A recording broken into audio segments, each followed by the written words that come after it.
An internet cafe has been hit by GPU bandits who ran off with over $7,000 worth of parts, which include 7 GPUs. Yes, people, this is how desperate things have gotten. But these are not the only bandits we'll be talking about today, because we also need to discuss the changing GPU scalper landscape. Welcome to the show. This is Off and On again. My name is Nick Laporte, and I am joined, as always, by my AI co-host, MATT, a.k.a. Matt.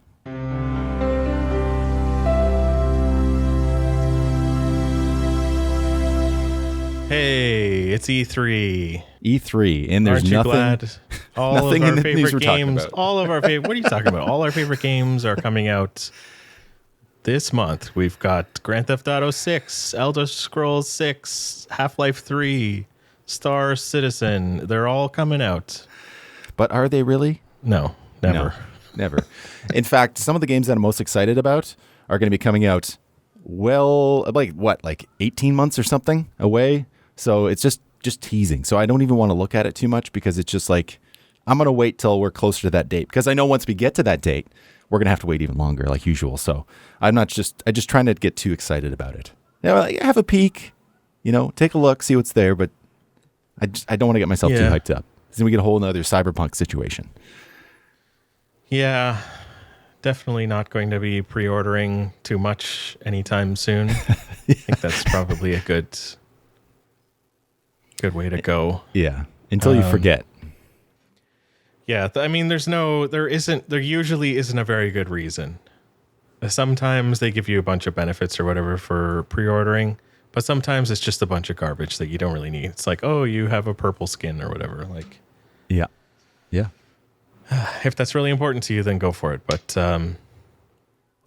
Battlefield 2077 or whatever it is, it looks pretty good, but every Battlefield game is hot garbage when it launches. So, if you pre-order and maybe you're getting early access or something, like, you're not going to be able to enjoy it. No. But there's the one game by Bethesda that I am looking forward to. It's called Starfield, but it looks very much like No Man's Sky, as far as I can tell so far. I've seen some, quote, gameplay footage, which is this game is a year and a half out anyways, but it looks very No Man's Sky from what I've seen so far. Yeah, I saw that preview too, but I really don't know what kind of game it is. Yeah, I guess we'll have to wait a while. But also Forza Horizon 5, which is, I'm looking forward to that. I've played 3 extensively, 4 I've played so much. It's just it really hits the spot for that arcadey racing game. Would just do whatever you want. It's so fun. Yeah, I haven't. I would say I'm more of the Crew 2 person, personally, when it comes to large open world arcadey racers. But I am definitely excited for Forza Horizon 5 in Mexico, which is great. There's not a lot of games that don't involve drug cartels from Mexico, so that's refreshing. Hopefully, they won't throw in that awful stereotype. Oh, they probably will. They probably. But yeah, I'm looking forward to playing that game. Arcadey racers can still be fun on a wheel. I've been playing the Crew 2 quite a bit using my Fanatec setup. And it's still got force feedback. It's still a lot of fun. It's just a little bit more relaxed, which is nice. It's not super precise Assetto Corsa kind of stuff. Yeah, I could see that being pretty fun. I personally tried Horizon 4, I think, with a wheel at one time, and I didn't like it. It seemed a lot harder than just using a gamepad.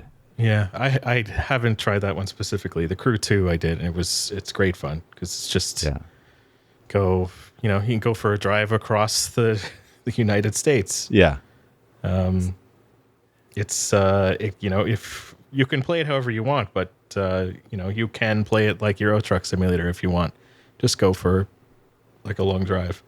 That's nice. I like that. That's one of my favorite things about GTA 5. I really hope we get that in GTA 6, where you can just drive. Obviously, it's going to be a thing, but it depends on the landscape. I think it's a bit different when you're in maybe Liberty it's in City. space or something. Grand Theft Auto 6. You know they're going to have a Tesla Easter egg if they do that. You're going to see the Roadster flying by. Have you heard that there's like a theory about the Tesla Roadster that the whatever is inside of it, the guy sitting inside is like somebody, one of Elon Musk's enemy who he's killed and sent into space. Yeah, okay. I don't think so. No, I think but- he pretty much just it seems like he pretty much just like brushes people off or whatever. He doesn't like, why does he need to do that? No, of course he not. wouldn't No, send anybody to he space. wouldn't. But it's a funny joke, and I think it's one of those fun and interesting conspiracy theories or whatever you want to call it. Yeah. Yeah. So yeah, we're going to talk about the GPU bandits in China. But first, we want to talk about the GPU landscape a bit. I got a few different stories we're going to dip into here. I've got some anecdotes from myself, and yeah, I just want to talk about how it might be getting better in the near future. It might be, maybe. Don't hold your breath, but it's a possibility. So I'll start with the story. So I went to the shop just yesterday. I went to my local shop just to see what they had and just to talk to one of the associates there to see what their experience has been like for the past few months and what kind of GPUs they're actually getting in store right now. So this is at Memory Express. It's a Canadian retailer based out of Alberta. And they've opened shops around the country. I think they have a few in Ontario now. They've got a few here, obviously, one near me. So I went in and asked them, what's going on? What kind of GPUs they're getting in on a daily basis? And essentially what he said to me is that if you're looking for anything that's not a 3080, you can get one. As long as you just check online on their website in the mornings. If they have it in stock, you can call them up and ask them to hold it for you for a few hours and you can go get it. So on that point, he said, if you want a 3080, it's impossible because they are still now in June 2021, they're still filling back orders from November for the 3080. It's that bad that for the 3080. But on the shelf, they had multiple 6900 XTs from different manufacturers. I think they had Gigabyte, I think they had Asus, I think. They also had 3060s on the shelf, maybe 4 or 5 of them for sale, just there, ready to go. And I think that was it that they had on the shelf. But he said that if you wanted a 3070 Ti or 3070, they come in pretty regularly. If you wanted a 3080 Ti, they only came in bundles with a power supply, but they give you like a small discount of like $50 or something. So it came out to Canadian around $2,000 to the Asus ones had the $300 tax of like $2,300, somewhere around there. But he said they come in multiple times a week. And if you're paying attention, it's not hard to get one. So it seems like there's multiple things happening that are leading to this availability. We're getting a bit more availability. So one of them being the fact that China is banning cryptocurrencies more and more. There's a story from Tom's Hardware where they are expanding this ban. So what we've already seen with this banning of cryptocurrencies in China is that it's definitely going to be one of the things that led to the big dip that we've seen a few months ago in cryptocurrencies. And yeah, if cryptocurrency isn't as valuable, it's not going to be mined as much, and there's going to be more GPUs available. So that's one thing I think that's leading to it. Also, NVIDIA with their light hash rate cards, as much as people, it's a mixed bag for multiple reasons. I do think it's going to let people, they're going to go to the store, they're going to be like, I could buy that card, but I can't really make that money back. Well, if they've decided now to not buy that card where they otherwise would, it's going to lead to more cards on the shelf. Yeah, those are a few things that I'm thinking about that's going to lead to that. But also this one more story we have here from NVIDIA themselves saying that they're going to be cutting the supply of 2060s and increase production of 30 series cards, which they should have been doing in the first place. I'm sure there's different constraints on that. Mm-hmm. But yes, I think that things are going to be getting better in the near future. So if you can hold out for a few months or even go look for a card now, it might be available to you much easier than it was in the past 6 months. What do you think, Matt? Yeah, I mean, it's definitely less exciting mining now. Yeah. So, I mean, I pretty much stopped doing it for like weather reasons because it's summertime. It's really foolish to be like running multiple GPUs, and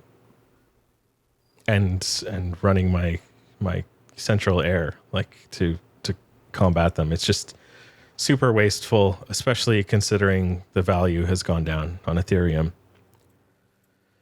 But yeah, it would be nice. It would be nice. I did see an article today about Bitcoin possibly going to $1 million or more in a few years due to scarcity. But I mean, that's not going to affect GPUs as far as I understand it. But yeah, it would be really nice for all this to be over. Mm-hmm. In your story, did you say what AMD availability was like? You mentioned a few different cards. Oh, yeah. Sorry, I didn't mention those. He said, yeah, like I said, anything that wasn't a 3080, you could get it. So they were getting 6800 XTs, 6800s, and 6700s pretty regularly, similar to what they were getting, he said, with the 3070s and 3080 Ti. So if you wanted it and you just kept your eyes out for a week or two, you'd probably get one.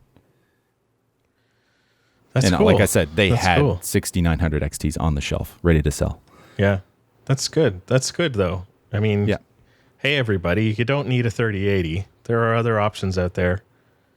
I would definitely buy my 6800 XT again if I was still looking for one, and knowing how it performs now, I'm very happy with it, and it's only going to get better. Definitely. Yeah. It's I really hope things are looking good soon. I also hope that I can buy a PlayStation 5 one day. That would be nice. I don't know. We talked about that last week. That's if it's all related or not. I would I don't know. Well, yeah, again, that's something that might be leading to things getting more expensive. GDDR6 prices are going up again. I don't think that'll increase the prices of the PlayStation and the Xbox, but it might lead to increased prices with GPUs, thus maybe more supply because it's not profitable to mine as much. And, people, it's expensive. People need to be able to afford these things. So, yeah, it is what it is. Maybe we'll also see the used market, like prices start to regulate a little more in the used market if people are starting to unload their mining cards. Yep. Yeah, I hope that's the case. I don't know if it's the case right now. So we do have this one story from Hardware Times. I wanted to get to that, but just a quick search. If you go on eBay right now and you look at many different cards, but specifically looking at the 3080, the 3080 Ti, and the 3090, all of them are relatively in a similar range. They're not too far apart when it comes to prices. These are reselling prices, of course, but when you consider even just looking for the Founders Edition, so the 3080, which is $699 MSRP, $1,200 for the 3080 Ti, and $1,500 for the 3090. Those differences are diminished on these reseller sites because of, I think, different factors. Just the fact that it's so hard to get any of them in the first place. That premium is on it, but the mining factor and the fact that the difference between the 3080, or all three of them essentially, the mining is not that much difference between the 3080 and 3090, and then the 3080 Ti is way down there, obviously, because it does the hash rate limiter is on there. But if you take a look at it, you'll notice that they are pretty close. From Canadian, from what I can remember, although I can talk in American dollars, it was around 1,900 I saw, and the 3090 was going for around, I think, 22 on the low end for the Founders Edition, USD. I hope they start to dry up and those prices go down. But again, don't hold your breath. We'll see what happens. But we do have the story here from Hardware Times. Graphics card prices have increased by 3 to 4 times in the last 3 years, and I do appreciate this meme. Did you create this meme? I did. That's good. Would you explain it for those who are just listening? It's that, forgive me if I get the names wrong, it's the young Gamora and Thanos And young Gamora is saying, "Did you get a new GPU?" Thanos says, "Yes." "What did it cost?" Thanos crying, 3 to 4 times my previous one. Haha. Yeah. Okay. Yes, and that's it's true. Yeah, it's pretty insane. If I can just give a little excerpt from this article from Hardware Times. Consumer graphics card prices have increased by a considerable amount in the last few years. High-end SKUs, which form the bulk of discrete GPU market, have gone from around 500 in the first half of 2018 to nearly 1,500 this year. That's an increase of 3 times in 3 years. For comparison, the GeForce, it says RTX 980 Ti. That's not right. GTX 980 Ti, easily one of the best titanium class GeForce cards. Do we call them titanium class? Well, Ti does mean titanium, so it makes the whole 3080 Ti thing sound less ridiculous. But yes. Okay, so the 980 Ti was priced at $649 at time of launch. I bought one of those. The Pascal-based 1080 Ti wasn't much worse at $699, $50 more. Then things went from okay to worse with Turing when NVIDIA launched the RTX 2080 for $699 and then the 2080 Ti for $999, a rather considerable hike, despite featuring mediocre performance games compared to Pascal. The reason was quite straightforward. They did it because they could. AMD had no competing products at the time, and as such, there was no pressure on Team Green. So, could things change? Maybe? I really hope so, obviously. We talk about this so regularly. Yeah. Maybe but for whatever reason, it's not getting old because it just seems so insane.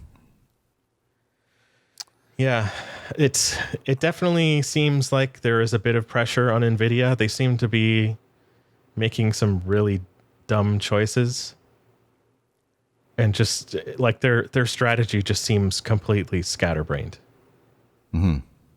Don't you? From my perspective, anyways, it's just like, this card is it doesn't really seem like there are logical steps up, like the 3060 Ti having less RAM than the 3060, that kind of stuff. Mm-hmm. It's just like weird. Yeah, there was definitely a lot of weird things there.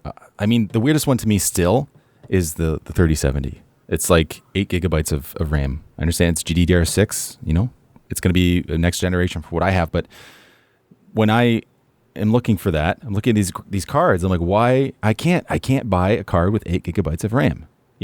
I need something that has more RAM. I'm editing 4K video.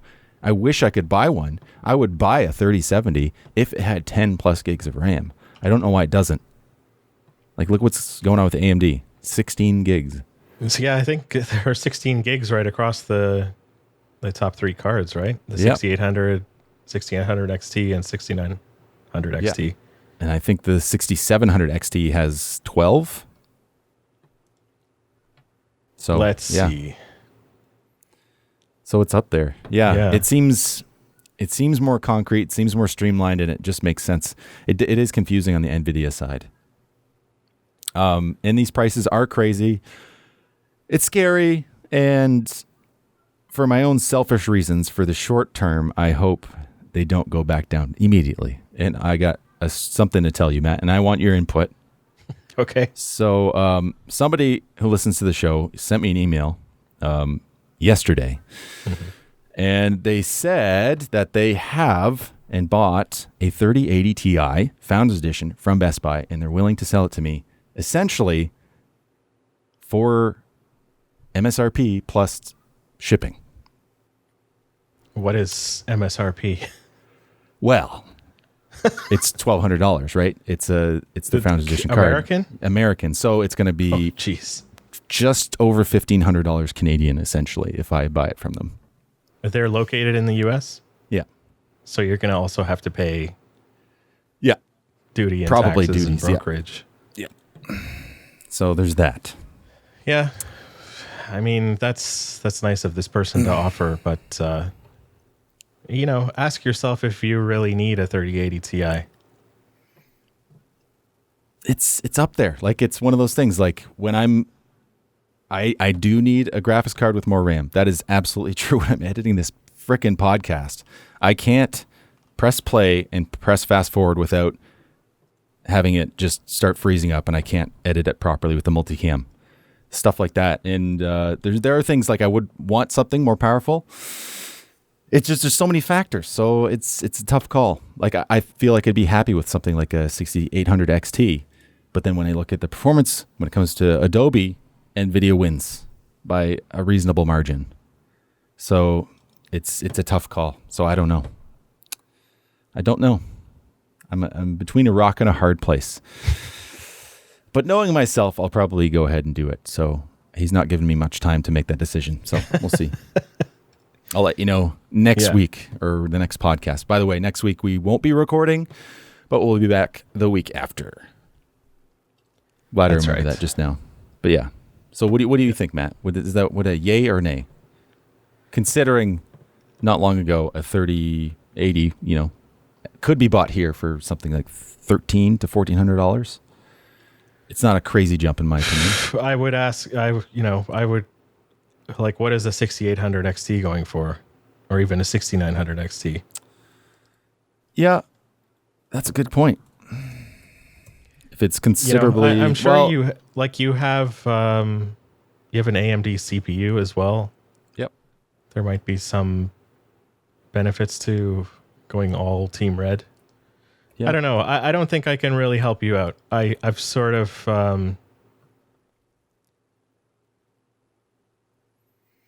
I don't know. It's been a long, 9 months or whatever since September 17th when NVIDIA demonstrated how incompetent they were. Unprepared, I think. And then they gave up.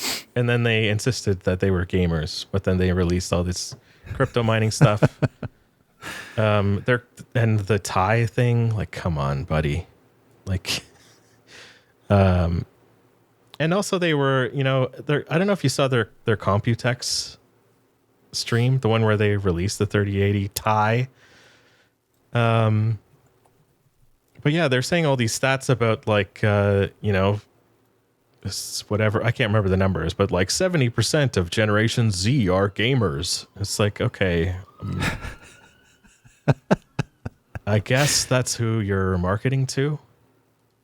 Because it's not working for me. Because they could afford it. Oh, right. Exactly. Yeah. Imagine being a teenager right now trying to build a computer. Forget it. Even having a full-time job with no kids. It's no, for the most part. Yeah. Yeah. I was pretty lucky as a kid. My dad worked at IBM. So we always had a new computer in the house, which was great. I had my own computer at can't remember how old I was, maybe 8 years old or something. I had my own personal computer in my room. It was an IBM PS2 Model 25. Kind of looked like a Macintosh or something. It was a single, it was a screen, and it was an all-in-one basically. Yeah. But yeah, it was a great computer. But yeah, I realize I'm very lucky. But yeah, I think it's nice to recognize those privileges. I think as a kid, I think I had that as well. Even though my parents weren't wealthy by any means, we still had a computer in the house growing up, which was fun. And then my brother would work part-time jobs, just enough so he could afford to build himself a computer. So I'd borrow my older brother's computer to play that. Once in a while. Well, computers, in the 80s, computers, our very first computer, which I guess, I was almost, I'm not even young enough to really remember it coming home. But they were really expensive. So I don't even know. My dad may have been financing it or something, and it was brought home piece by piece. I just remember my dad bringing home the monitor and him explaining to me that this is a computer, but you were not going to be able to use it for a couple of months because, you have to buy the disk drive separately, and everything was hugely expensive. I guess it was I don't know if it was an IBM XT or something like that, but they would have been thousands of dollars back then. And that's in 1980s money too. 1980s money. Yeah, it's crazy. It's funny to see the ads from back then. You'd be like $4,000 in the 80s for a computer, and it's got 128 megabyte hard drive. Stuff like that. This one didn't have any hard drive. No, we didn't have. Yeah, even my own personal computer, the Model 25 didn't have a hard drive either. Everything was just like run off of disks. I guess it must have had some kind of storage for the operating system, but I don't remember it having like any kind of storage. It wasn't until I got like a 486 that I had an actual hard drive. It's like 122 megabytes. 122 megs. Yep. That's incredible. Yeah. We've come so far. We have. It's crazy. I'm just reminiscing in my mind about like those old computers, those like ivory colored cases. The feeling is of being on Windows 98 or 95. My memories go back a little further than that. Yeah, I wasn't alive earlier than then, so I don't remember. Yeah, no, I grew up on DOS. Like everything was DOS. Okay. Well, I remember at once, but there wasn't like really a graphical user interface. There were a few things like these shells. There was one, it was called like DA menu or something, and you could customize it. So I had customized it all to my liking, but I mean, it was effectively just like ANSI graphics or whatever. Like it was just text and blocks. I do remember using DOS just to play like Doom or Scorched Earth. Excellent game. Precursor to Worms. Still fun. I wonder if you could play it on Flash, like online. Did you play any of those games? Yeah, Doom. I mean, Doom was Doom, like... yeah. Scorched Earth, the mother of all games. It's on YouTube. 1991 and 95. Windows, PC DOS, yeah. That was fun. That was a good multiplayer game when you're kids playing on the PC. Yeah, there was actually... We had one... I thought it was called like Tank War or something. I may have played this one. It looks familiar. Yeah. It may have been... there was a basic game that you could... Or it came with QBasic. It was like a demo game, and you could just play it, and it had like... Maybe I'm getting confused. Maybe that was a Guerrilla one, actually, where you throw bananas. We definitely played something. I'm pretty sure it was called Tank Wars, though. Tank Wars? Yeah. Was it like pseudo 3D graphics? Like, I don't know, like vector graphics? No. No? Nope, not at all. Was that, you got Here's it? the video. Yeah. Oh, yeah. Yeah, I think that same. Same kind of thing, yeah. Yeah, that's so fun. Yeah, it's basically Worms. Like, if you ever play Worms... Oh, God, the noises. Too much. It's funny. Yeah, I remember my friend and I just like sitting in our basements, either his house or my house, like just going back and forth and playing Tank Wars. So much fun. And you could get different power-ups. There was like a thermonuclear warhead or something like that. It was great. Oh, I miss it. Maybe we should find a way to play it online. That'd be good. Well, we can play Worms. It's kind of the same thing. It is kind of the same thing, but there's like a nice flavor to the old one. It's got the nostalgic touch to it. Yeah. But anyways, back to this whole thing. So yeah, if I was like a 6800 XT, they're going for as low, the tough gaming one, as $1,339.99. So yeah, it's an option, but again, I don't know. I'll figure it out.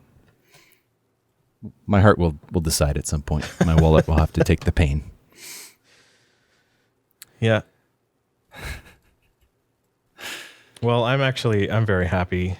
The video editing software that I use just added hardware. What do you call it? Hardware acceleration? Yeah, for AMD.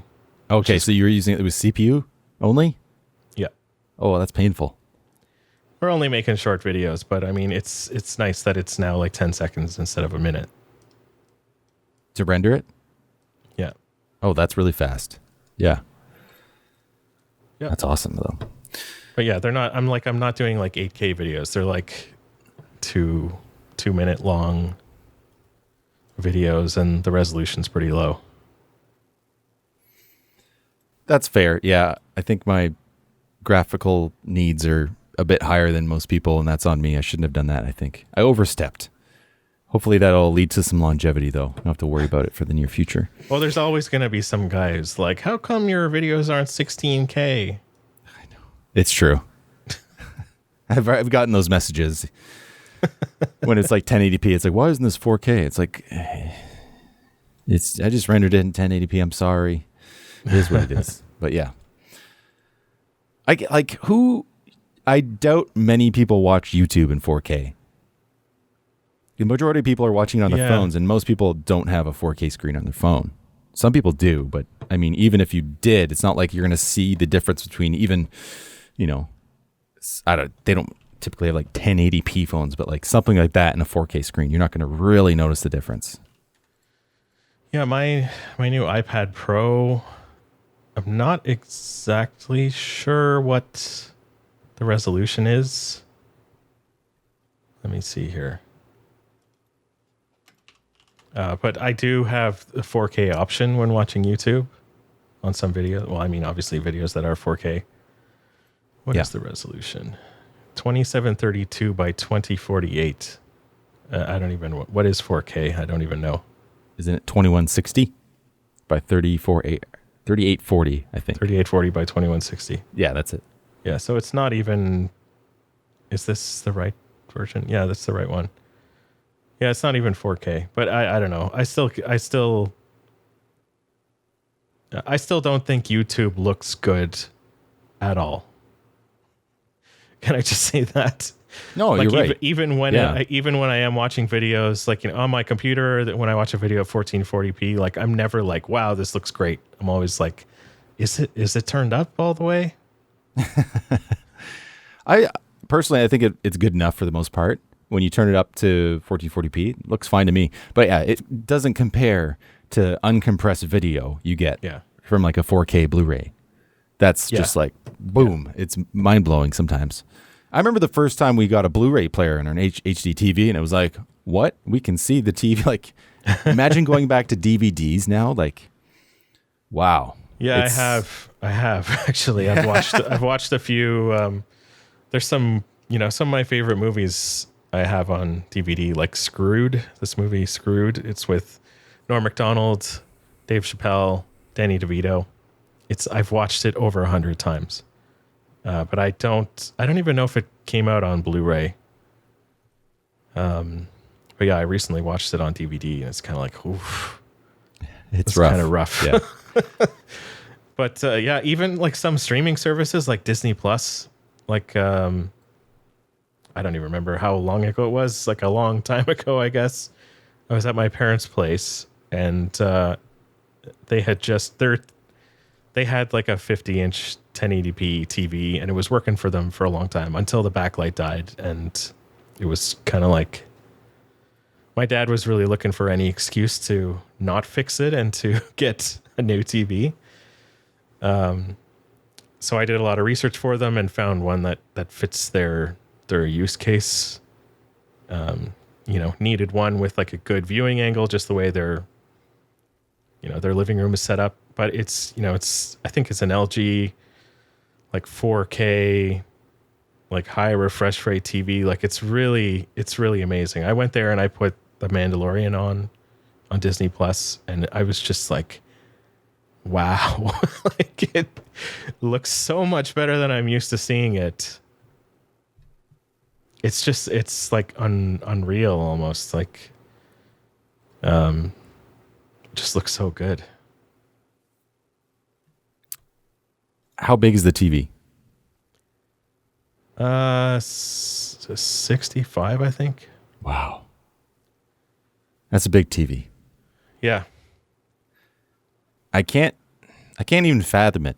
Like our TV, it's a 4K 42-inch TV. It was cheap. I got it on sale. It was like $350 over 2 years ago. Still working fine.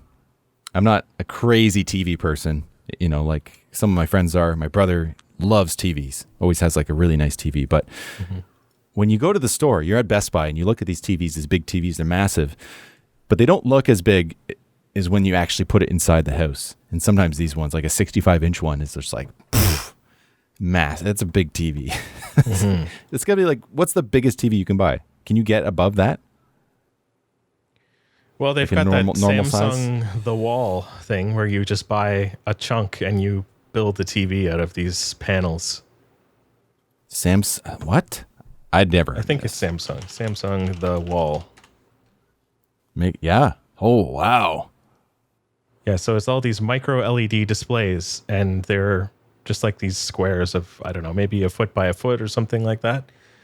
And you put them together. They're totally seamless. They like slide in next to each other like some kind of, I don't know, not Lego, but something like along those lines.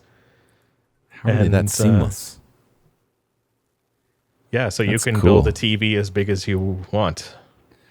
292-inch 4K micro LED TV. The Wall. Wow. You think a 65 inch is huge. Palmer Check this Luckey out. has one. He does? Yeah, Like he the was full one of size one. I believe that. Well, I mean, but you buy the panels, so like as big as you want it is how big you're gonna get. Like whatever you can afford. The problem is like it becomes more expensive every time you want to upgrade the size. Although we're getting into like crazy territory, like full wall size, but you know, it looks impressive. I mean, it's not absolutely flawless, but it's pretty good. Wow. That's cool. Holy. Yeah. The whole wall. Oh, man. My girlfriend wants a TV in the bedroom, and I'm trying to be like, no, we don't need that. You know, I don't think it needs to be in there. Yeah. We're already trying to get electronics out of the bedroom. I can understand why she might want it in there sometimes. But they would just get one of these, put it on the ceiling. The whole ceiling would be a TV. There you go. Yeah, I used to like when I was single, I used to have a TV in the bedroom. I'd like fall asleep every night watching YouTube videos or whatever, but like it's really not good for you. So we don't have one anymore. I'm starting to think like I should really just plug my phone in the kitchen when I go to bed and just, especially on like Saturday mornings, like I shouldn't be spending like an hour plus in bed just going through Reddit or whatever. It's just like such a waste of a day. It is such a waste. I'm trying to get off that. That's my other thing. Like we talked about in the pre-show, like getting in gear and getting in a habit. And that's one of my bad ones is being on Reddit for like an hour in the morning. Yeah.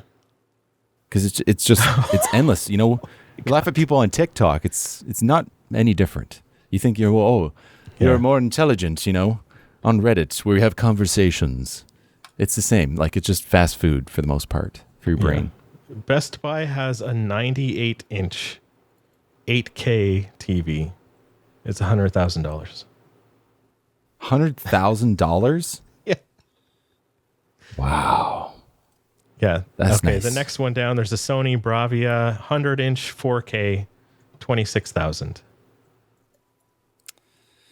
Samsung 85-inch 8K, $20,000. LG 77-inch, $17,000. Like, let's scroll down a little bit here. $100,000. They have 86 reviews. Oh my God. That's Canadian, by the way. Yeah. 86 reviews. Yeah, unbelievable. It's got 3.7 stars. Yeah, I think my parents spent like $700 on their TV. I couldn't imagine spending more than $500 on a TV. I think like so many of these are 8K, and like what do you need that for right now? To watch 4K. You can watch two 4Ks. There you go. Just picture in picture everywhere. Just like 4 TVs at once. 4 4K screens. Honestly, though, what do you need an 8K TV for? I really Demo footage. Yeah, I guess that's the Just only to thing. show off. I don't know. Like, it's just to brag, really. It's just like anything. The bleeding edge is there so you can brag about it.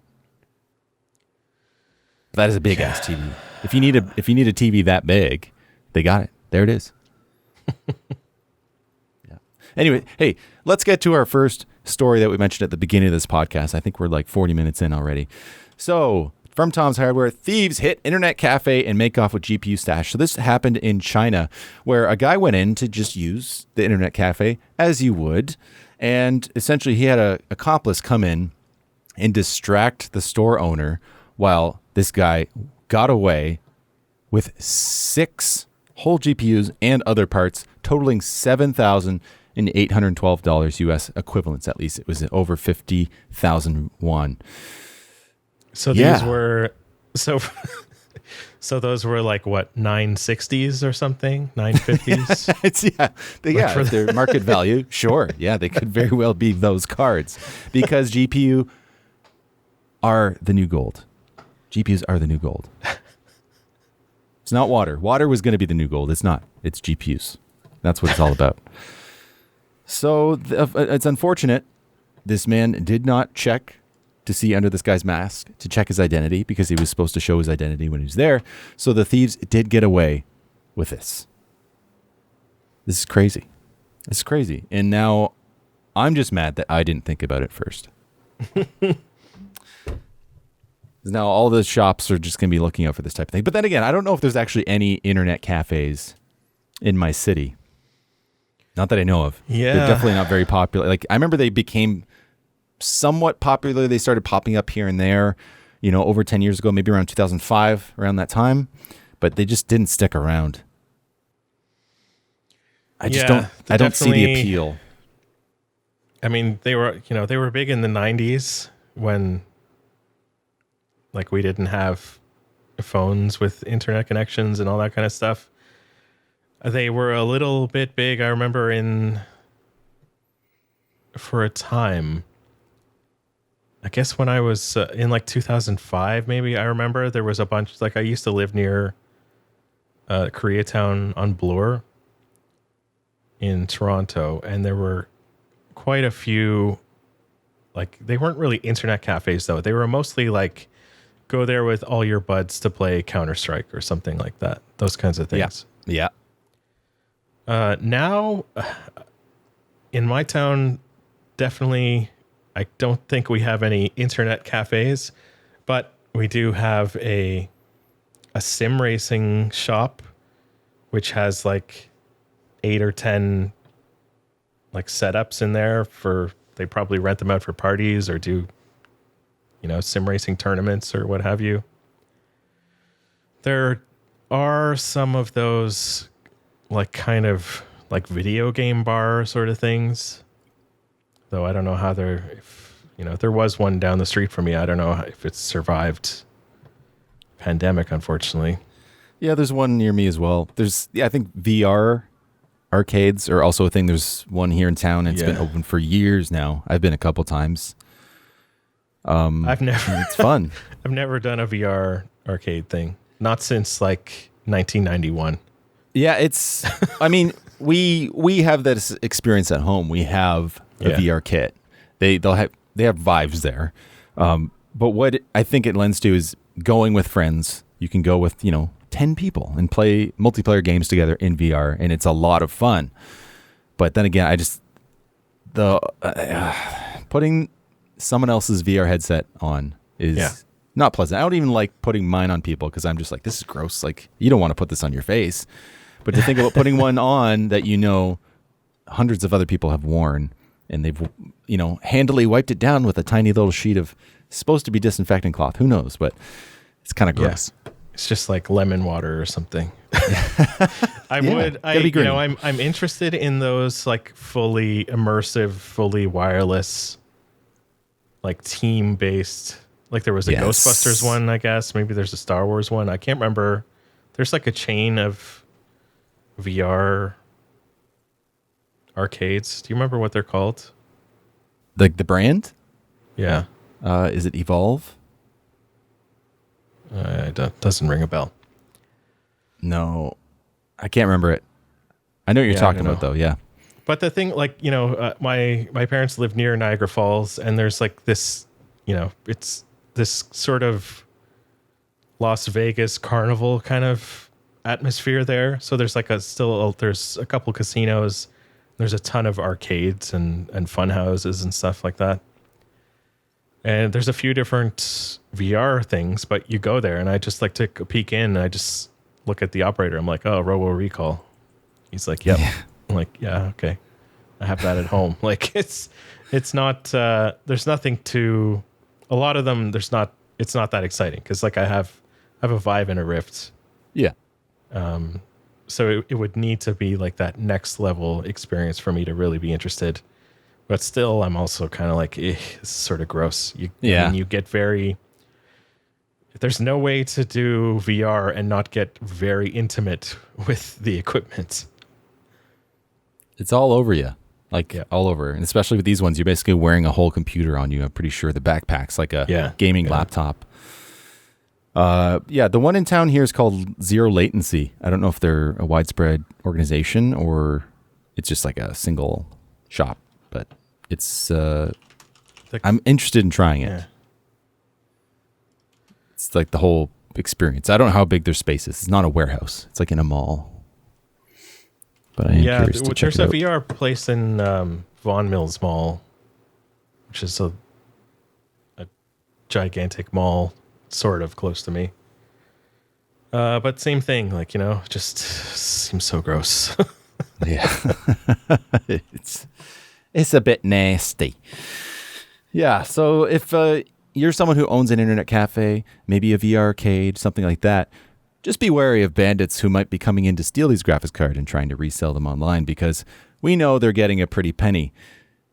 It's crazy. It's crazy. And it really bugs me to see how many cards some of these scalpers have. It's mental. I looked on Craigslist a few days ago, and somebody in my city apparently was selling 3080s Founders Edition cards, had 16 of them somehow, and was selling them for $2,400 a piece. That's like almost Were 3 they times. used? Nope. Nope. Apparently in box, brand new. That's weird. How did you get them? I don't know. Maybe they go over the border for work and have some kind of deal with somebody where they can buy them from. I don't know. Yeah, well, there's a service that helps you buy stuff. Yeah. It's like a bot as a service or whatever. Mm-hmm. What are those cook groups or whatever, stuff like that? Like groups? Discord cook groups. It started with sneakers. This became a thing in, obviously the GPU space with scalpers and stuff back in before the new year. Yeah, they call them like cook groups, I think. So they'll use all these bots and stuff, and they'll be in a group. What cook group is essentially just like a paid bot that does a good job at snagging items for you that are in high demand. Yeah, I used something like that. It wasn't a paid service or anything. It was just a Discord, and there are multiple channels. You just subscribe to a channel based on what product you're interested in. So I was looking for, notifications based on 3080 or 6800 XT, and didn't really work for me. I mean, most of the things were like in the middle of the night, like the notifications. It's like, oh, this, 3 a.m. It's like, midnight Pacific time. This store has been restocked, and they're gone immediately. They would be. I mean, it's crazy. Like, it's so crazy. Like, do you remember when the 3080 first launched in September? Getting up early. Well, you didn't have to get up early. I got up early. And the mayhem. That was a time. Yeah, I'm sure. I'm sure we were all chatting on Discord at the time. Yeah. But yeah, we're like asking each other, do you see anything? It just went from not available yet to out of stock immediately. That's a moment. That was a moment in the remembrance of gaming, PC gaming history. That's one of them for sure. We won't forget that. God, I can't wait for this to be over. I want normal stuff again. Oh, it'll be a blessing if we get the next generation RDNA 3, maybe the 4000 series GPUs from NVIDIA, and the prices become more reasonable. And when NVIDIA announces a card for, say, $800 for their 4080, it's actually available for $800. Yeah, and maybe they can just do like 4 or 5 cards this time and not like 800. Is it really that much though? Like, what do we got from the bottom? Like the 3060, 3060 Ti. What about 30? Is there a 3050? Not yet. Ti? It's not out yet. No. Okay. 3060, 3060 Ti, 3070, 3070 Ti, 3080, 3080 Ti, 3090. I lost count. Yeah, I think the 3050 Ti is only in laptops right now. It's only mobile, I think. Okay. Yeah. But maybe it's just the way they launched them. They're like so out of sync and out of whack. They were just honestly, all over the place. I don't think they were organized, and I don't think they were ready for what AMD had coming down the pipeline. Maybe I'm wrong there. Maybe they knew. Maybe they had some insider scoops, but I felt like they were put off a bit, and they weren't sure what to do. Like they were expecting maybe even that AMD was going to be better than it was, and they were expecting to have to release the 3080 Ti almost immediately. I think we had the story about how they basically scratched out the 3080 Ti on a bunch of the 3090 cards or something like that. So I think they were just wrong-footed in some places. But it's scatterbrained a bit. Mm-hmm. Yeah. But Matt, we have a story where the turns have tabled with Unreal Engine 5. Oh, right. Mm-hmm. AMD Radeon RX 6800 XT up to 12% faster than the NVIDIA RTX 3080 in Unreal Engine 5 demo with Lumen-based ray tracing. What's Star Wars ray tracing? That's what it is. It's software-based ray tracing. So this is from Hardware Times. Epic's Unreal Engine has traditionally favored NVIDIA's hardware, often leading to less than satisfactory performance on Radeon graphics cards. With the newly announced Unreal Engine 5 and the Valley of Ancients demo, however, it appears that AMD cards have not only caught up, but are also faster than their latest GeForce rivals. Testing conducted by Digital Foundry shows that the Radeon RX 6800 XT is up to 12% faster than the GeForce RTX 3080 at the 1080p epic setting, with FSR TSR, that's the temporal super resolution, upscaling to 4K. That FSR should be crossed out. That's what I thought. I was like, wait a minute. I guess it didn't copy over from the thing. Yeah. So yeah, it's actually just TSR. It is possible that is due to TSR, being that it's a result of an Epic AMD partnership, but it's hard to tell for sure just yet. And this just might be the canary in the coal mine of the turning tides of AMD's prowess. And let's just talk about the story first. I'm not going to get ahead of myself like I normally do. So yes, does this make you happy, Matt? With your 6800 XT, you're just like, get your fist up silently, just like, yeah, suck it. Not really. I mean, yeah, it's nice to win one, I guess, but like everything's different. These cars are always back and forth. I mean, even on the same game on two different testers, like one, you watch other YouTube channels and you'll see one will have, this card is better at this game. And then the other channel will be like, the other card is better at this game. So I definitely don't think it's an exact science. It's definitely nice to see AMD competitive with NVIDIA, even beating them slightly.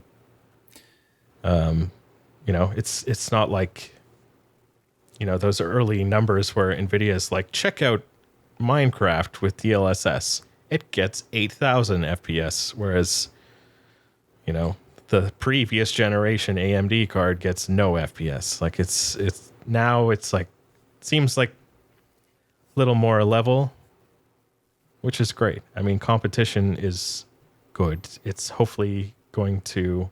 I mean, you don't have to buy an AMD GPU, but maybe the next time you get an NVIDIA one, it might be a little cheaper because there's some competition. Yeah.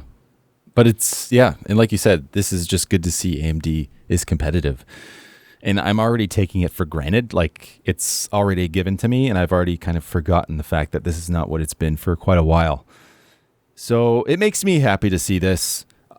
Like I've said in the past, I don't care necessarily who wins, but it's just good to see them throwing punches back and forth. So yeah, I mean, all I really care about is how many frames I'm getting in Shadow of the Tomb Raider, because like it's the only game I ever play. It's the only game anybody ever plays, really. Yeah. I watched a video from Hardware Unboxed the other day. I love those guys, and that was like I think it was I could be wrong. I forget a lot, but I think it was the first game that popped up for whatever benchmark they were doing. I don't know if it was the 3070 or 3080 Ti or whatever, but it makes me laugh now. Yeah, similarly, I watched the Gamers Nexus video. Absolutely love that channel. Oh, yeah. That was good. It was the 3080 Ti review, and like halfway through, it's like he starts talking about the performance in Shadow of the Tomb Raider. I'm like, okay, I don't need to watch this video anymore. I'm sorry. Yeah. I'm just done hearing about this game. Yeah, there's just like certain games where you could see where it makes sense. It's a brand new game. It's very demanding when it comes to graphical performance, and you might see it on these benchmarks for that particular time period. But it seems like that's not a game where people are playing constantly. It's no Rocket League. It's no GTA 5. It's not Battlefield. It's not like something people are serially playing for years on end. Yeah. You play it and you're done and you leave it there. Like, unless maybe you're a huge fan and you want to keep replaying it through the years. But I don't think it's that case. Like, it's not the case there. Yeah, like Death Stranding seems like more of a better example for that, because that's a game that's, as far as I'm concerned, is going to be more demanding than that. So then it's actually pushing the boundaries of the graphics. Yeah, or Cyberpunk or something like that. I don't know. Shadow of the Tomb Raider is 3 years old, although it feels much older. And it didn't really. It never made its way to my radar. I haven't played since PlayStation 1, I don't think, Tomb Raider games. But I do have a point, though. I think I have a point in why it might just be that they are using it is because they have a lot of backlog of information from other cards that they've tested on. So it's just it's a benchmark for that sake. It's a good thing to compare it to. Yeah, I know. I understand that it's like you can quantify how much better one card is versus the previous generation by running tests on the same game. But at a certain point, like how many years is this going to go on? Especially with a game that's nobody, it's not like, is there a way we're going to go down a huge rabbit hole with this, but I would like to know how many people are playing Shadow of the Tomb Raider right now that aren't doing it just for benchmarks. I think, it's like 40% of the players just are benchmarking with it. It's like not that many people play the game. It's mostly just for benchmarking. I think more people play 3D Mark than actually play Shadow of the Tomb Raider. Probably, yeah. Yeah, it's interesting to think about. But so this 12% that they're getting in this demo is only about 6%, or 6 frames or something like that. 6 or 7 frames that they're getting. But I'm sure it would expand as things get on the higher end. But I'm hoping to see FSR really succeed next week. At least for whatever, we don't know exactly what games it's going to be implemented on in the early stages, but I hope to see at least some promising data from that, because it's going to be good for everybody. Right. So on that point, take it away, Matt. I knew we were going to get here some point. Go for it. Okay, so this was like a shower thoughts kind of thing. last week we were talking about like why would AMD spend all this effort on doing something that would benefit their competition? And I thought about the CIA and how when they are trying to like take control of a city, it's much easier for them to try to win over the residents than it is to just kill them all or just blow the place up. So, you know, like soldiers, you see lots of videos, soldiers giving out candy to children in Afghanistan or whatever. They're bringing in supplies. They're making everybody think favorably about them. So I think this is, again, this is like one of those weird shower thoughts, but I feel like the whole idea is AMD is giving candy to everybody. You're going to start thinking about AMD more favorably to the point where maybe you'll consider their products the next time you're looking to buy. Because they'll be on your mind. You know, FreeSync is, you know, I never say G-Sync. I mean, I don't have a G-Sync monitor or a NVIDIA card, but you know, even when I did have an NVIDIA card, I was looking at G-Sync monitors thinking like, damn, those are really expensive. I guess this technology isn't for me. Then FreeSync came along and it's like on almost every monitor. You can use it no matter what card you've got. And, you know, every monitor box has an AMD logo on it. You know, one day, maybe every game will have an AMD logo at the beginning because it's got FSR built into it. So, yeah, could benefit them. It could bring more people over to Team Red. What do you think? Yeah, maybe. Yeah, that could be the case. I don't know how calculated they are about it, but that could be it. They're trying to win the mind share of the people, of the gamers, and to give that mind share isn't. Because in contrast, right, NVIDIA has that like shiny premium mind share like Apple kind of does, right? Kind of like that. Do they though? NVIDIA? Yeah. Yeah, I think they do. It's why they still sell for more. It's why when you go on eBay, you can find a 3080 for like over $2,000 and, you know, 6800 XT is going for, I don't know, 15 or something. I think there's that mind share still there. They have that where it's like a premium thing. I would argue against that. I don't think it's the premium thing. It's more that people think it's the only thing. Okay. Maybe that. But yeah, maybe it is AMD trying to win the people over to give them it's red. The red is the good guy. Team Red is the good guy. They want to they actually care about gamers and they're just trying to get things going for everybody. Like we talked about last week with that story with FSR. Going to be going all the way back to the 1060, GTX 1060, not only AMD's old cards. Mm-hmm. That they're actually putting their money where their mouth is, spending their R&D money in letting their competitors take advantage of that technology. They don't even have to say it, but it's pretty clear they seem to be the ones who do care about gamers and they're not stating it. They're just doing their thing. Yeah, they're not trying to say we care about gamers and we are gamers too, and here's a bunch of crypto mining cards. And your gamer cards can't crypto mine. It's just... Yeah. Anyway. Let's move on. I don't want to stay in this. This is a very like political topic, I feel. Get in the funk. Get out of the funk. Let's go. All right. What do we got here? E3? Oh, did you put that in there? Okay. Go for it. I did. What do you got? I only have the one. That's the only thing I wanted to talk about was that one game, and that was basically it. But go for it. Yeah, E3 happened. It's happening. It is happening. I guess we still have Nintendo. I think we're still waiting for Nintendo. I don't know about EA. What did you watch any streams? Today, no. We talked in the pre-show about my Minecraft problem. That was the problem today again. but there's been streams over the past few days. There was like we can keep going back all every day of the week. So Friday, okay. So Friday it was like Jeff Keighley's Amazon Prime Day or something. Like it was very all about Amazon Prime Twitch gaming or whatever.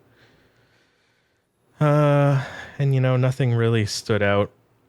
I watched the Ubisoft one, though they're actually called Ubisoft. I don't think I'll ever call them that. And half the people on the stream also call them Ubisoft. They had lots of news about Rainbow Six, which is a game you already know. And I don't know, Far Cry 6. There wasn't anything that was too amazing on that one. I really didn't like that stream because it was like they spent half the time talking about just talking. It was just like all we really want to see is game trailers. Yeah. And then today being Sunday, Xbox and Bethesda one, and that was exactly what I wanted. There was, I don't know how long it was, maybe an hour or more, and there was maybe like 5 minutes of talking. And most of it was like a good chunk of it was just trailer to trailer to trailer to trailer, and it was really good. In that it's, that's the only reason we come to these things. We don't care about like, oh, we want to thank our community who's really great and blah, blah, blah. Like, I don't care. Show me what you got. Show me the games. So, yeah, it's there were a few interesting things. Nothing super big, though. Well, there was that one news that I was really happy about. You mentioned the game that you've been sinking time into recently is coming to Game Pass. Oh yeah, Yakuza Like a Dragon is on Game Pass now, I think. Yeah, today. Yes, which is awesome. That's such a good game. Please do play it in Japanese. I heard the trailer that they showed was in English, and I was just like, oh my god, that's awful. So it's a Japanese game. They hire proper actors. The director is directly in contact with them, making sure they get the mood right and everything. Like, this game has a lot of feelings in it. Whether they're goofy or serious or sad or whatever, like there's a lot of excellent acting in it. And in English, it's just some localization team, and it's terrible. It's like the worst anime you've ever heard. Okay. But to get the most out of this experience, you have to, no subtitles, no cheating. You have to learn Japanese and really sink yourself into it. That would be pretty tough. There's a lot of different dialects or styles of speaking in it, because there's like the really like rough Yakuza language. There's also a bit of, well, there's not too much, but there's a bit of Chinese and Korean as well. But most of them speak in Japanese. You can pick those up on the weekend. You already learned Japanese. Yeah. Yeah, I know you're joking, but it would be difficult. There's a lot of different styles of speaking in it, for sure. I'm really looking forward to playing it. I'm going to have to pace myself, like we talked in the pre-show, dealing with video game addiction. It's a problem. Anything can be abused, even Minecraft. So I'll try not to abuse this game. Yeah, I think this game, it has, there are chapters and stuff in it, so there are definitely places where you'll want to put it down and just like think about what you've just seen. It's not like Minecraft where it's just like block, block, block. Yeah. Mine, craft. That's never been a problem with me for these type of games, narrative games. I usually have play for 40 minutes to an hour and be satisfied and then come back to it. But I am looking forward to it. You really sell it. So I hope I'm not disappointed. I'm looking forward to talking with you about it. I should install it. Well, is it big? How big is it? Like 40 gigs maybe. Oh, okay. That's fine. Won't take long. No, it won't.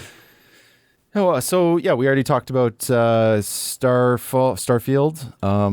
Again, it's a long way out. Did we hear about anything new from Microsoft and Halo Infinite is coming out end of the year.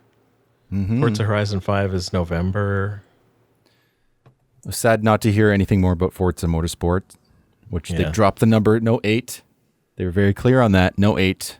Just Forza. It's now just Forza. Forza Motorsports. Forza Motorsports. But it does sound good from what I've heard about. It wasn't in E3. They talked about it previously, but it sounds like they're upping their game when it comes to actually sim racing and the feel of the car and everything.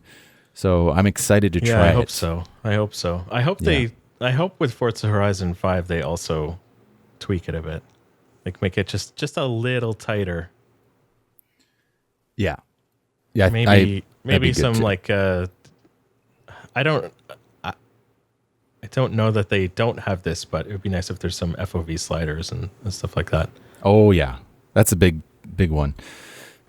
It hasn't been too bad in some games. Usually you can find a camera that works at whatever there has to be, just the behind the steering wheel or the dash one. It's not too bad, but yeah, getting it right is really important. And I think I talked about this a while ago, many weeks ago, but God, this one guy in my racing league, he's really annoying. Oh man. He's always, I mute him in the voice chat immediately. He's this young guy and he's just bragging about whatever and how everybody else sucks. And then he uploads his like footage from whatever, if there was an accident or something. And he's using the racing line and he's using TV Pod. I'm like, give yourself a challenge, man. If you're going to brag about it, come on. People. Anyway, sorry. What were we talking about? E3? What? E3. Yeah. Outer Worlds 2 is in development. I'm excited about that. That was a pretty funny trailer. Where it's just sort of like a send up of other trailers. Like the narrator is saying like, and now we'll play the bwah sound, which means it's very important. Yeah. And as we pan out over a landscape, and now lens flare. They really leaned into it, making fun of like how the developers haven't actually done anything on the game yet, and the only thing they have finished is the title, and then it shows the title. It was funny. I enjoyed it. That game, The Outer Worlds, the first one, despite its terrible DLC implementation, that was the one I was mentioning where if you finish the game, you can't do the DLC without restarting the game and getting to almost the end of it again. It's just so dumb. It was fantastic. I had really, really fun, definitely the best narrative game I've played up until Yakuza, or at least in the past number of years. Oh, I do look forward to this one. Outer Worlds is another one I was interested in trying, but if it's episodic, it's not serial from the first one, then I think it might be one I really want to get into. I love some good sci-fi. I'm not sure. It's got that goofy feel to it. Just a little hint of it. Yeah. There were some other games. Actually, what I'm interested in is Tiny Tina's Wonderland. Although it's just cinematic, I have no idea what kind of game it is. I guess it's a Borderlands universe. Oh, interesting. And there was the last one. It was a Bethesda one. It's like a vampire hunter game or something. I don't know. The thing is, it's just a cinematic trailer. If it was like a movie, like on Netflix or something, I would totally watch it. The game, I don't know. Let's see the game. It kind of looks like just another Left 4 Dead clone, maybe, but you never know. Yeah. Do you play much Borderlands 3? 3, I never played. I played 1, 2, and the 2.5 or 1.5. What was it called? I don't remember. I really liked 2. I played the crap out of that one. Borderlands 3, it didn't keep me. I played for a bit, but it just, I don't know. I played it a little bit too. I think it was a broken, demo though, or something, and I just felt, I was thinking about it today actually, I can't remember if my problem with it was that it didn't, maybe it was that it didn't really change at all. didn't change much. Like it They just, did. but like everything, like the humor was all exactly the same. Everything about it just felt like a clone of previous games. And in some cases, that's a good thing. But for whatever reason, I just wasn't feeling Borderlands 3. Like it was like I got past the humor or something like that. Fair enough. What was it? Was it a pre-sequel or something? Borderlands pre-sequel? Prequel? No, it had like a silly name. Pre-sequel. I don't know. I never remember playing that one. It came after Borderlands 2, I believe. Okay. Borderlands, the pre-sequel, yep. That one was good. That one you're like on the moon or something, so you've got this massive jump. It was fun.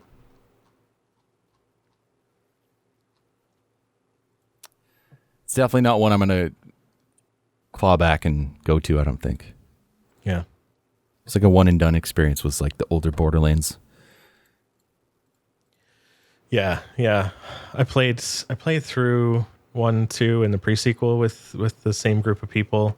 I think Bob was one of them. Mm-hmm. And we had a lot of fun just going through the story once.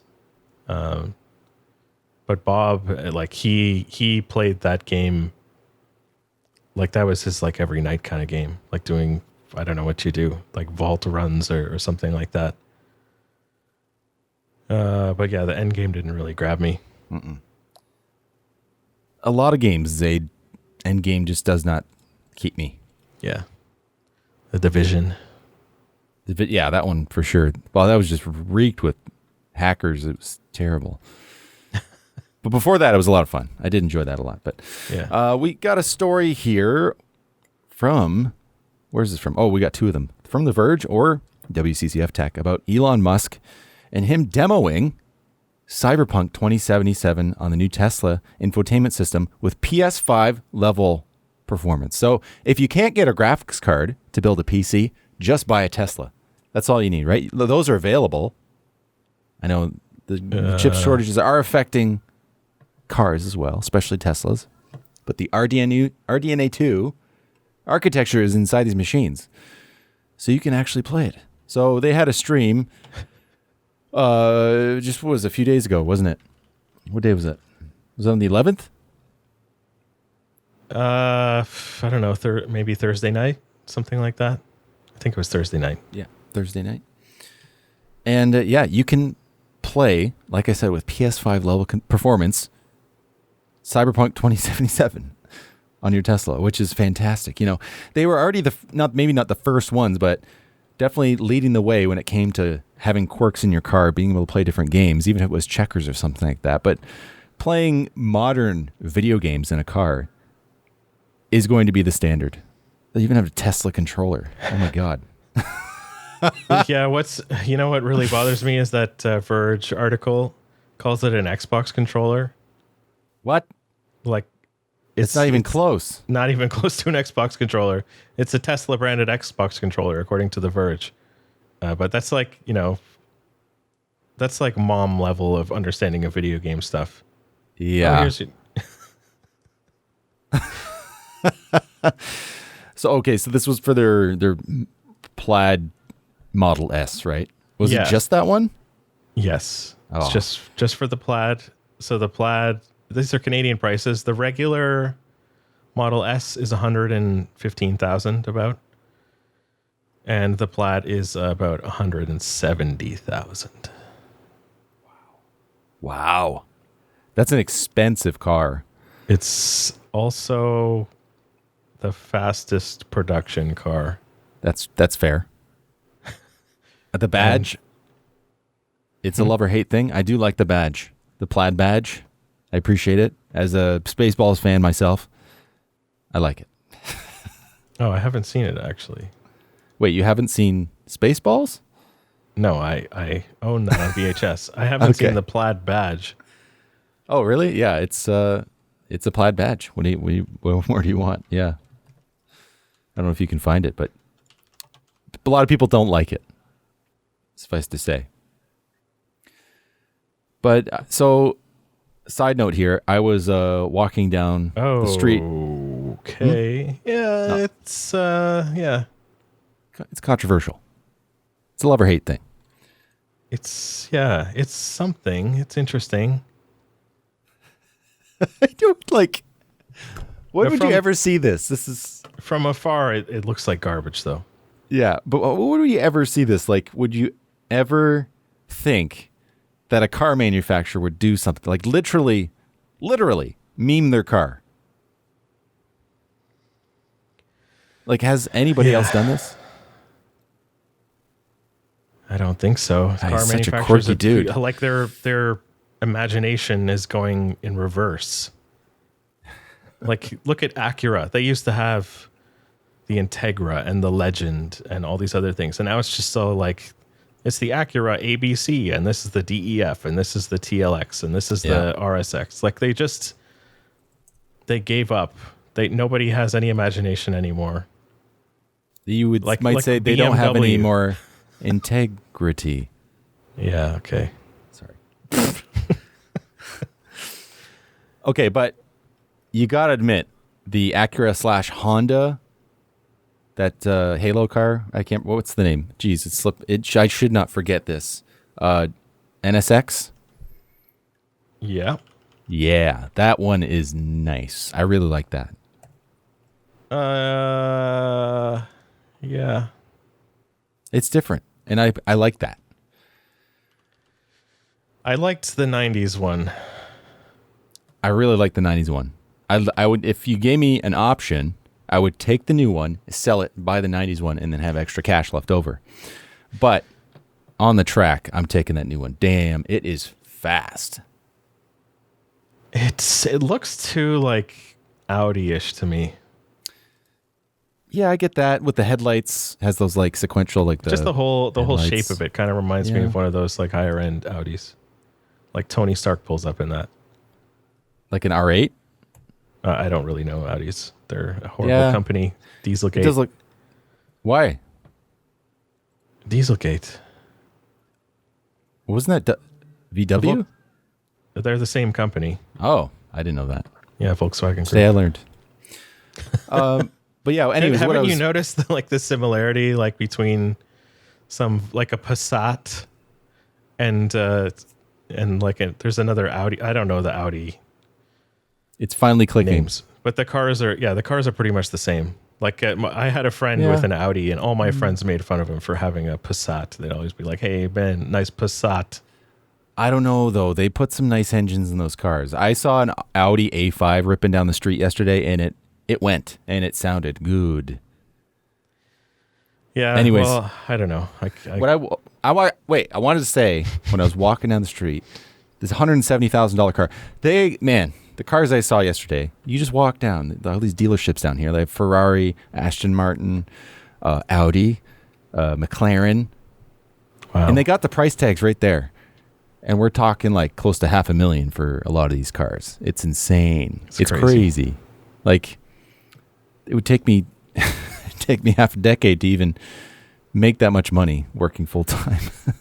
Yeah, like an associate of my wife just bought a Ferrari for really like 500,000 or something like that. I can't remember the number, but it was a huge number, and I was just like, it's just so foolish to buy that. I couldn't. You know, we live in Canada. You can only use it for so many months of the year, and you're always going to be terrified about scratching it or going over a bump or whatever. Like it just seems so ridiculous. I would definitely, if I had the option of getting like a $600,000 Carrera GT or a Tesla Model S for a third of the price, I would go for the Model S for sure. Yeah. Well, it's all relative though, isn't it? Like if you have $100 million and you buy a $500,000 car, it's not a big deal. But it's like it's more like you can't really enjoy it that much. Like, you know, I had a similar thing I didn't have a Ferrari, but I had a motorcycle. It's like you can only enjoy it for a few months of the year, and the rest of the year you still have to pay insurance on it. You gotta like store it and tend to the battery and like all this stuff. It's just like at a certain point you're just like, it's not worth it. So I could see like a Ferrari being the same, except you're way more worried about scratches or bumps or anything. Mm-hmm. Yeah, I'm trying to be devil's advocate here because I'm definitely with you on that. I'm happy to buy, the cheapest Honda Civic you can find and drive it to where I need to go. But if you had a ton of money, maybe? I mean, I don't need a crazy fast car, but I'm just saying if you want a crazy fast car, you can get a Tesla or something for a third of the price of one of these supercars. Mm-hmm. And you can seat your whole family in it, and you'll be super safe. It'll be super quiet. Yeah, it's not practical, right? It's all about like this. It's showing off, right?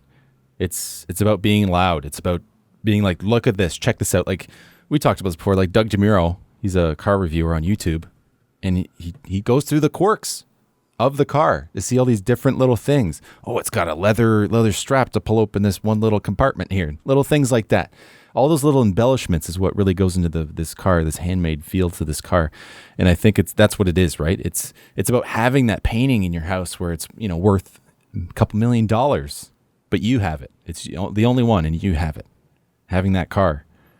They only made 50 of these Ferraris. Yeah. I got one. Well, most people actually, just to play devil's advocate to your devil's advocate. When people have expensive paintings in their house, they usually actually have them reproduced. Oh. So they hang the reproduction in their house and then keep the real one in like proper storage. Because if it's worth millions of dollars, are you going to hang it in your house and maybe somebody accidentally spills fondue cheese on it or whatever at a dinner party? I don't know. Anyway, fondue cheese. They're past that now. I understand that there are stupid people who do stupid things with their money. And all I'm saying is that I think buying a Ferrari, unless you have a track to take it to, I think is really dumb. Like you're never going to be able to enjoy your Ferrari on the 401 or whatever. No. Some people do, and then some people do, and then their cars get taken away from them. I got an acquaintance of mine, say it might be family, took me in one of his cars, his only car at the time, and it was a nice car. It was from that company that you mentioned to me, that Dieselgate thing. Anyways, it was a fast car, and he drove it like he owned it, because he did, and it was terrifying. I was like, oh, we're driving the whole way, 2 hours like this? All right, here we go. Holy. It's crazy how fast people drive sometimes. It's scary. The gas mileage. Yeah. Crushes your gas mileage.